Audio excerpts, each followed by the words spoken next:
Welcome to this week's South to North, which is all about food.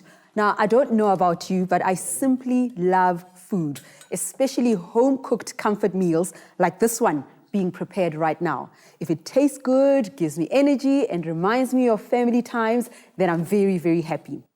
This is being cooked for me right here in the studio by an award-winning chef who's taken the taste of Africa to the world. She's our very own homegrown Nigella. Welcome, Dorah Sithole. Thank you, Redi. It's lovely to have you here. Thank you so much. It's an honor for me. So I don't know what you're doing, but the more cheese, the better. Is the cheese? Cheese? Why? We'll talk about that later. I'm also going to be speaking to a highly controversial man who has done 100% shift in his attitude to what makes for healthy eating. Professor Tim Noakes from the Sports Science Institute of South Africa. And we'll chat about the politics of food with Justice Malala, food critic extraordinaire.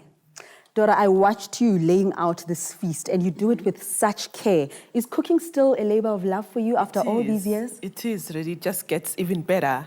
You know, I think I'm now almost like grown into myself, and I just love cooking. So while Dorah cooks up a storm, I'm going to chat to Professor Tim Noakes. Tim, lovely to see you. Welcome. Thank you so much, Redi. The last time I saw you, you were giving a talk to comrades ultra-marathon runners back in 2012. You were looking lean and mean, but now you're skin and bones. What's happened to you? Well, really, my weight is regulated entirely by my diet, and I do not diet. I just eat a good, nutritious foods. When it's high carbohydrate, I'm about 19 kilograms heavier than I am today. When it's high protein, I'm about 3 kilograms heavier than I am today. And on a high fat diet, as I now am on, I'm at the lowest weight I've been since I left school, I suspect. So your diet is high protein and high fat? It turns out I discovered I'm actually got real problems with my blood glucose control. And I discovered that when I take too much protein, I can't regulate my blood glucose appropriately. So I've had to go on the high fat diet. And I've discovered that there are many people like myself that they can lose a lot of weight on a high protein diet, but ultimately they stick at a level. And to get down to that last little bit of weight that they want to lose further, they have to go into a high fat diet. So you're saying that this diet of yours is not for everybody? No, absolutely not. And please understand, it's not my diet. It's the diet that you... Oh, come on. That's what it's been called now, the Tim Noakes diet. And we'll talk about that and how upset some people are with you. Sure. But Tim, for many, many years, you advocated carbo loading for athletes. I actually never liked that idea of eating high carbohydrates before a race, so I ignored it. But I know that for many runners, your chapter on carbo loading was like the Bible. You've changed your mind. Why? Well, firstly, you must understand that I came into running in the 1960s when we didn't know about carbohydrates, and then it became very popular in the 1970s. And I was a young scientist. I didn't really know. I just assumed that these people who were telling me the truth. And my problem was that I realized I was misleading people. Not only that, I was affecting their health seriously. And that is why I had to say, listen, people, I apologize, I'm wrong. That for some people, a high carbohydrate diet is healthy, but for a majority, I believe that the less carbohydrate they eat, the better for them. How do we know you're not wrong again this time? Because the diet I'm proposing, humans have been eating for 3.5 million years. The diet that is described in Law of Running as being healthy has been really promoted for 30 years. And it's in that 30 years that obesity and diabetes rates have taken off globally. And in my view, the evidence that we needed to change our diet 30 years ago it's not enough. There isn't enough evidence to prove that we should have changed to a high carbohydrate diet and trying to restrict fats in our diet. All right, the people who have lost weight are very happy with you. Yeah. But let's be honest, a lot of academics, experts, cardiologists, dieticians, they are so angry with you and they're saying you've gone too far. Do you think you've gone too far? I challenge them to read the 80 books that I've read on this topic. I challenge them to read the 2,000 articles that I've read on the topic in the last 2 years. What they do is they read a restricted 30% of the literature and ignore the other 70% because it's inconvenient. Unfortunately, industry and the pharmaceutical industry are driving the wrong information. Are those the pill pushers that you're talking about? Sadly, that is true because this whole thing is linked into the cholesterol diet heart hypothesis. which is still completely unproven, but we use it as if it's a religion and a dogma. Is that the part where you say that the argument that cholesterol causes heart disease may very well be the greatest error of medical history? I think it is, because in my view, the evidence is not clear. And unfortunately, it's become a dogma, and the industry is behind it. And the industry, which runs to about $40 billion a year, there are 30 million healthy people today taking cholesterol-lowering drugs. And we know from the literature, from what we call a meta-analysis, that healthy people, i.e. they do not have heart disease, do not benefit by taking cholesterol-lowering drugs. So as one person said, if you're healthy and you take a cholesterol-lowering drug, it doesn't change the date on your death certificate. It doesn't change it. It may change the category of diagnosis, but not the date. I understand that your colleagues, the academics and so on, are very cross with you, Sure. but I thought the storm had settled down. You're saying they're still trying to keep you quiet? Yes, we Why? have. Why are they afraid of what you're revealing? Because of the financial implications. You see, if we weren't 30 million people taking cholesterol-lowering drugs, in my view, for the wrong reasons. If you've got heart disease, certainly you can take the cholesterol-lowering agents. They will help a bit. But they don't solve the problem. You still got to sort out the real cause of the disease, which is your nutrition. Are you and your saying with lifestyle. food we can solve all our lifestyle disease? Before I started on this journey 2 years ago, I didn't understand that, in my view, 80% of the chronic illness is nutritionally based. And diabetes and obesity and many cancers are linked to the current diet that we have. And unless we change it, we cannot impact on the health of the nation. We're now realizing that Alzheimer's disease is linked to this diet as well. They're all getting linked to this high-carbohydrate diet, which we're eating from a younger and younger age. So in my view, you really cannot build a healthy nation on high-carbohydrate foods. It doesn't work. So where do we get our energy from? You don't get it from carbohydrates. Clearly. You can get it from protein and fat. You see, in the 3.5 million years that we were evolving, we didn't have much carbohydrate. Humans are able to generate carbohydrate very easily inside our bodies. And in fact, my problem, and the problem for most diabetics, is we overproduce carbohydrate. We overproduce glucose, and we can't get rid of it. And what we're trying to do is to stop the glucose production. So humans have this capacity. We've got all these hormones to produce carbohydrate in our bodies from fat or protein. The one thing we don't need is carbohydrate. You can live your life without eating 1 gram of We're all carbohydrate. going to be skin and bones like Tim Noakes. No, you don't take the message you need to take is I test my blood glucose regularly. When your weight is right, your blood glucose regulation is right. Once your blood glucose regulation is right, your health is right. And what's happening today is we're going to the cardiologist and they're drawing your blood and they're saying, oh, your cholesterol's fine, and they ignore everything else. And by cholesterol alone is not good enough. How different is it from the Atkins? It's very similar. It's extremely similar, except I eat more fat. So it's not original, Tim, No, is it's it? not at all. Absolutely not, and that's my point. Now, didn't Atkins die of heart disease? No, he absolutely didn't. He hit his head and he died. Where does that come from that he came? Well, that's the part of the propaganda against Atkins. Atkins was a genius. Now, you can go on the internet and you'll see he did not die of a heart attack, but it doesn't matter. If he did, it's because he had some other complication which wasn't regulated. Which food didn't fix. Which food didn't fix, which may happen. But the point was he died of a subarachnoid hemorrhage. Yeah. How far do you plan to take this? Do you want to revolutionize the way that we eat? The point is that the forces at the top are preventing the truth coming out. You have to change individuals one meal at a time. Okay, give us some advice here, Tim. Somebody's watching you tonight and they're saying, I'm going to turn over a new leaf. I've heard Tim Noakes, I'm going to start one step at a time. Yeah. How do we do it? Okay, firstly, you have to have a real reason to do it. You want to lose weight? Yeah. Isn't that a good enough reason? If someone wants to lose weight and look like you? Sure. Okay, that's good enough. Because once you go on this diet, you cannot change back. If you change back, your weight comes back again. People don't understand that. As soon as you go back to the addictive food choices, you put on all the weight and more. So you've got to check. This is an eating plan for life. Tim, hold on. Sure. Eating plan for life, I get that. Yeah. And like you, I'm very disciplined. You have to be. But often you're told once in a while, if you're going to have a chocolate or you're going to have a piece of bread, are you saying, cut it out, no relationship with sugar, with bread, with mini meal, potatoes, everything, out, out, out. It depends how bad it is, and it depends how carbohydrate resistant you are. So my advice is find the addictive foods, and sugar will be number one. Sugar is absolutely out because for everyone, no one should be having sugar. And by sugar, are you talking I mean, about the white sugar, stuff, that white sweet? stuff. What about sweets? There's sugar in fruit, Yeah. certain fruit. No, certain fruits are all right. But again, that depends on how resistant you are. But sugar tastes so good, so give us some alternatives. highly If we're addictive. cutting out some of the fruit because they're high in sugar, what are the options? So the first thing that has to go is sugar. And you've got to find out, and it took me 14 months to get off my addiction. So there's absolutely no reason to have sugar. I don't believe in sweeteners. I think you have to change your taste away from sweetness. And so you can eat foods that aren't sweet. That's crucial. Then it's the high carbohydrate, which immediately produces glucose.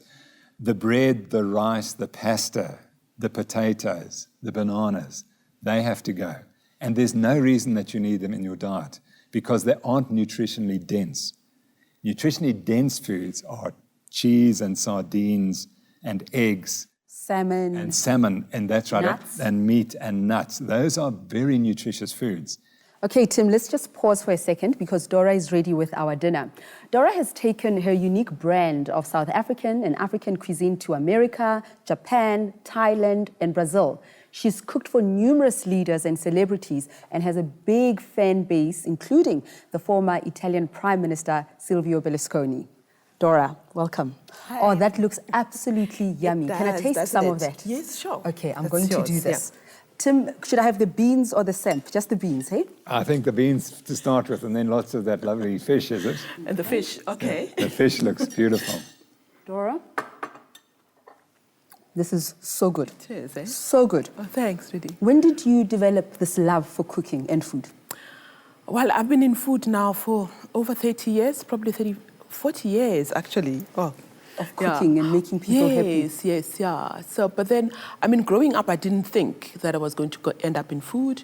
You know, I mean, I didn't even do home economics at school.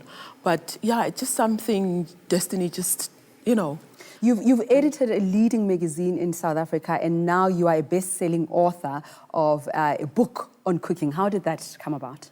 What happened was that I just felt like African food wasn't known. You know, I mean, when you travel overseas, you hardly ever see South African food. But here at home, we just have like so much of international cuisine. And I was amazed at why African food is not known. But obviously it's because there are no books out there. There are no people out there talking about our food or people going overseas to open our restaurants. So I just felt if there's a book that's got African food, I mean, if you can read, you can cook.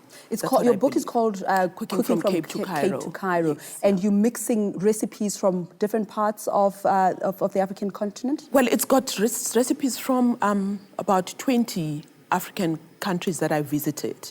So I went to each country and cooked with the people, you know, spent a day with a family, a day with a chef, maybe a day with a restaurant, like kind of like an urban restaurant that serves, you know, traditional food. And yeah, so coming out of that country, I kind of like had an understanding. Obviously, you won't understand everything, but at least I spent time and cooked the food, tasted it, and like literally ate my way through Africa. Mm-hmm. And then came back and Which countries have you visited that have really influenced your tastes and your output? Zanzibar especially, because it was more familiar, and also the spicy food. You know, it's kind of similar to our Cape Malay cuisine and Indian cuisine, and it's got an Arab influence as well. I loved Egyptian food, more Mediterranean, Moroccan. Surprisingly enough, I also enjoyed West African food. Those were new flavors for me. That was like tasting something I'd never tasted before, which is why I just found it so exciting. Let's go back to Italy. Even the best chefs would be intimidated cooking for the Italians because they're known for their love of cooking and food. What was it like cooking for Berlusconi? The thing is, I didn't have to cook Italian food. I was there to cook African food, South African. That's even more stunning. And what was his response? Did you like it? I don't know, really, because you're a chef. No, but then you're a chef behind the scenes, and there's like, I mean, it was President Mbeki had gone with business people from South Africa, so it was quite a big group. You know, I know everyone afterwards came raving like, "Wow, that was nice! Wow, that was nice!" So it was a success. It was. What did you cook for them? Do you remember? Well, it was finger foods, which was even more of a challenge. So I had to like make steamed dumpling, cut it into small pieces, and have some chakalaka on top. Make pap balls with cheese inside and dusted with Parmesan cheese. Very so I had to creative. jazz up South African flavors so that you could like have finger bites. For a moment, I want to stop talking about food when it comes to Berlusconi because he's known for throwing wild parties with some very interesting activities. Did you see anything while you were there? No, I was there to cook. I was in the kitchen. Professor Noakes believes that for some people, we must cut out carbohydrates and sugar. Can a meal like this is a fish curry, can it go on its own with just vegetables and not the semp, which is the starch? Yeah, it can. I mean, you can have, it's just like starch somehow holds the gravy. Yes, please tell Tim. Tim is just spoiling our fun. If you're eating something saucy like that, I mean, you either need a roti to wipe up the gravy or the bread. Tim, how do you eat stews? How do you eat curries? How do you eat all of that? With a spoon. Like soup, I suppose. Can I make the point that this is beautiful food because it's prepared in a long process and you've used natural foods, not highly processed foods? That's the real issue. It's the highly processed foods that we're trying to get people off. But it's got carbs in it. Yeah, absolutely, but they are not as refined and it's got little sugar, I suspect. So white semp doesn't fall under, because I mean it's semp. Again, I think white. we have to make the distinction that you have prepared a beautiful meal with time. You haven't added vegetable oils, you haven't added too much salt, you haven't added sugar.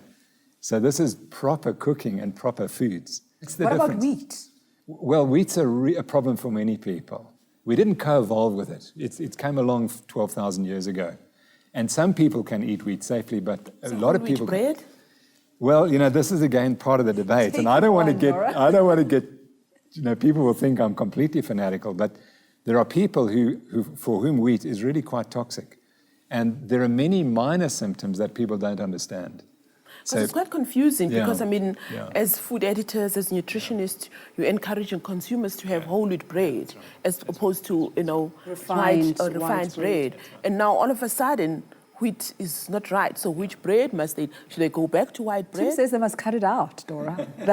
Completely. Yeah, they must cut it out altogether. Yeah. Dorah, what do you think about dieting? I come from the township where the big mamas who raised me think that being thin is a sign of illness. You have to be well endowed in order to show prosperity and health. What do you think about dieting? Yeah, well, as you can see, I'm not a very good example. I think I've struggled, for instance, personally, I've struggled with my weight for a long time, and I've tried everything. I've tried the high-protein diet. I think it used to be called the drinking man's diet when I was growing up, and I've moved from that to some Mayo diet. I've just done so much that I think at the end of the day, it gets confusing because the dietitians this year will come up with the X diet where everything is low glycemic, therefore you have to have that. And then the next year it's all like wrong. And then for a long time we believed eggs were high in cholesterol. Now there's a new study that eggs are actually, low in cholesterol and they're good. You've got to eat eggs so that your cholesterol should go down. So it's very confusing. I can identify with that, all the new information that is coming through. So for me, I think it's just like cooking good food that I believe is healthy, cutting down, having everything in moderation, low, sugar in moderation, fats in moderation, and just cooking healthy meals, My final guest for today is better known here in South Africa as a political commentator, but he also has a passion for good food. Don't serve this man a bad meal at a restaurant because he will write about it. Justice Malala. Hello, Dorah. Thank you. You're also looking thin, Justice. Is it no carbs for you or it's all those hours at the gym? I've seen him at the gym. What's going on? It's two things. It's always thinking about Tim Noakes and holding back all the time. But when I see carbs, like what do you have here? It's excited. I want to have some. But as a food critic, I mean, do you have to watch what you eat? You've got to taste everything for you to be able to write about it. I do, but you can't. One of the things one of the reasons why Dr. Noakes is such a feature of my life in my head, and carbs, is because I have to taste some of these things. Wherever you go, whether it's in Nigeria, I was in Nigeria recently, and there was jollof rice, which is so tasty. And with jollof rice, it's spiced, and it's just. Oh, look how excited he's getting. But Justice, should we be thinking about diets and nutrition when we're enjoying good food?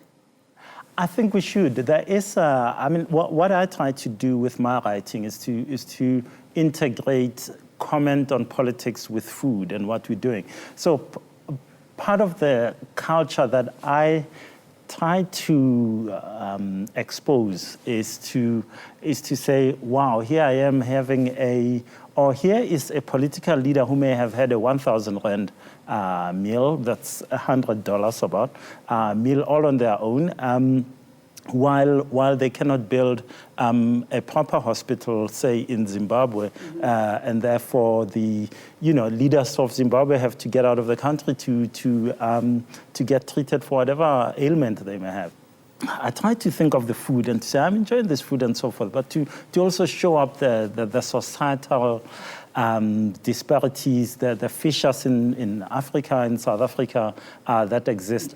But this whole obsession with dieting, is it just a Western phenomenon? How high up our agenda is it as Africans? Look, for some of us, I grew up just you get some energy, you eat, you get some energy, and you go on and work and study and so forth. But I think a diet is becoming increasingly important. Firstly, I started writing about food. I lived in New York for a while, and I remember in the Black community, in the African-American community, there was a huge increase in all sorts of diseases, particularly cancers, diabetes. And one of the key things was that there were so many fast food restaurants in those communities. So, the beef patty is sugar, most of it. I'm fascinated by the correlation between poverty and obesity. There was a fascinating study done by an expert in the United States who set out to find out how many calories he can buy for $1. He went out with $1. He was able to buy 1,000 worth of calories from cookies, but only 270 calories of carrots. So obviously, the junk food was cheaper. And that is why we're seeing obesity amongst lower income groups. Your thoughts on that? Absolutely correct. Obesity is a disease of poverty, and people don't understand that. But so is diabetes, and so I believe are certain cancers. And it's happening all over the world, though, because China has the same problem. The United States. China is the most unhealthy population in the world. They have 240 million people with heart disease, obesity rates of 30%. And it's because the American type of foods, the high carbohydrate, the refined sugars are getting in there. But ethically, Tim, I cannot accept that the processed food, with all the marketing that comes with it, is far cheaper, isn't it, than the food that should be grown naturally using sunlight, natural resources, whatever it is. Why is that? That just sounds wrong. You can't build a healthy community on refined carbohydrates, which is what our kids are getting fed.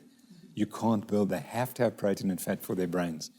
And I would love to go into a poor community and see how their brains have developed on the basis of what food they're eating. And we will be stunned to see. And we can't develop an intellectual upper class if we feed them that type of food. But I want you to say something quickly, Justice. I believe this is, you need intervention from from all of our political leaders to say, actually, as a country, as a continent, this is the route we're going to take. Healthy foods for a healthy future for our people. Regardless but that's not, of class, whether you are in the groups of the haves or low-income earners. But, we tend to get sidetracked by a whole other bunch of issues that confront us and don't actually say, you know what, it's our future at stake here.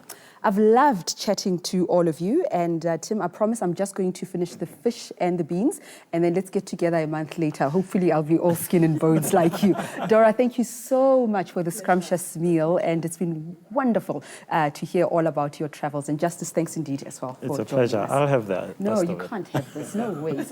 So that's all from me, from South to North this week. Please tweet your questions, comments, and opinions to @AJ South2North or find us on Facebook. Remember that you can watch the show online at www.aljazeera.com. Thank you for watching. Good night.